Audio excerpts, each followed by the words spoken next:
തൃശൂരിൽ വോട്ടിനു വേണ്ടി കിറ്റ് നൽകിയെന്ന പരാതിയിൽ പോലീസ് കേസെടുത്തു. തെരഞ്ഞെടുപ്പ് കമ്മീഷന്റെ ഇടപെടലിനെ തുടർന്നാണ് ഈ നടപടി.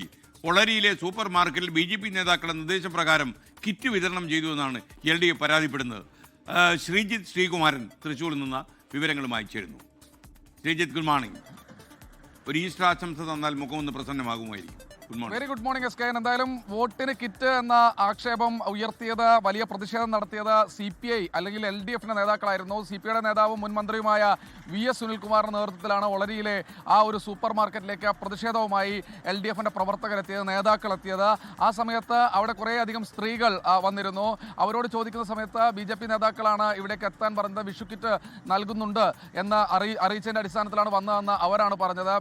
ഈ കടയുടെ പുറകിൽ, സൂപ്പർ മാർക്കറ്റിന്റെ പുറകിൽ 18 സാധനങ്ങളുമായുള്ള അരി, അതുപോലെ തന്നെ പലവ്യഞ്ജനങ്ങളടക്കം 18 സാധനങ്ങളുമായുള്ള കിറ്റും കണ്ടെടുത്തു. എന്തായാലും വലിയ പ്രതിഷേധം നടത്തി. തൊട്ടപ്പുറത്തേക്ക് പോലീസ് പെട്ടെന്ന് തന്നെ എത്തുകയായിരുന്നു. ആ മേഖലയിൽ തൊട്ടപ്പുറത്ത് തന്നെ പോലീസ് ഉണ്ടായിരുന്നു. അവർ പെട്ടെന്ന് തന്നെ എത്തുകയായിരുന്നു. അങ്ങനെ വലിയ പരാതി. ഈ കട അടപ്പിക്കാതെ തങ്ങൾ പോകില്ല എന്നൊരു നിലപാട് VS സുനിൽകുമാറും അതുപോലെ തന്നെ LDF നേതാക്കളും സ്വീകരിച്ചു. അങ്ങനെ പ്രതിഷേധവുമായി അവരവിടെ നിന്നതോടുകൂടി കട, ഈ സൂപ്പർ മാർക്കറ്റ് ഒടുവിൽ അടപ്പിച്ചു. ഉടൻ തന്നെ LDFന്റെ നേതാക്കൾ VS സുനിൽകുമാറിന്റെ നേതൃത്വത്തിൽ ഒരു പരാതി ജില്ലാ കളക്ടർക്ക് നൽകുകയായിരുന്നു. തെരഞ്ഞെടുപ്പ് വരണാധികാരിയായ ജില്ലാ കളക്ടറാണ് ഏറ്റവും ഒടുവിൽ ഇപ്പോൾ കേസെടുക്കാൻ പോലീസിന് നിർദ്ദേശം നൽകിയത്.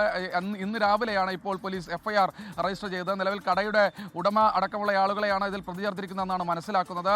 എന്തായാലും വരും ദിവസങ്ങളിൽ ഇതൊരു വലിയ തെരഞ്ഞെടുപ്പ് രാഷ്ട്രീയ പ്രചാരണമായി മാറാനുള്ള സാധ്യത നമ്മൾ മുന്നിൽ കാണുന്നു. എന്തായാലും വരും മണിക്കൂറുകളിൽ BJP എന്തായാലും ഇത് നിഷേധിക്കുകയാണ്. തങ്ങൾക്ക് യാതൊരു ബന്ധവുമില്ല എന്നാണ് പറയുന്നത്. പക്ഷേ ഈ വന്ന ആളുകൾ പറയുന്നത് ചില BJP നേതാക്കളൊക്കെ പറഞ്ഞതിൻ്റെ അടിസ്ഥാനത്തിൽ വന്നു എന്ന തരത്തിലാണ് പറയുന്നത്. എന്തായാലും വലിയ പ്രതിഷേധമുണ്ട്.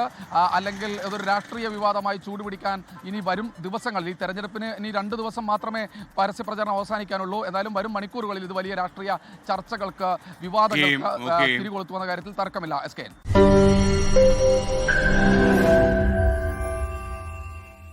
ലോകത്തെവിടെയായാലും ഏത് സമയത്തും 24 വാർത്തകളും ഓഗ്മെന്റഡ് റിയാലിറ്റി പാക്കേജുകളും എക്സ്പ്ലെയിനറുകളും വിശദമായി കാണാൻ ഞങ്ങളുടെ YouTube ചാനൽ നിങ്ങൾക്ക് സബ്സ്ക്രൈബ് ചെയ്യാം.